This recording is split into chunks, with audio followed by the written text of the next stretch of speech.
আজ থেকে প্রায় 15 দিন আগে আমি রাস্তা থেকে কয়েকটা কাগজ ফুল বা তোমরা বোগেনভেলিয়া যেটাই বলো সেই গাছটার ডাল নিয়ে এসেছিলাম।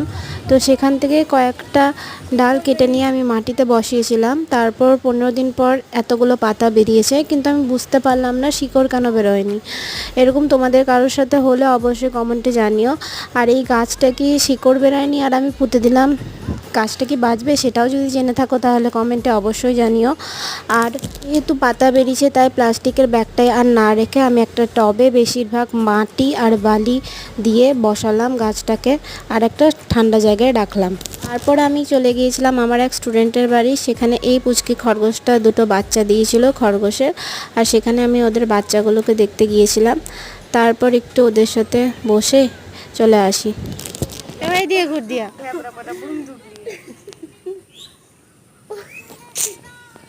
এটাও ভিডিও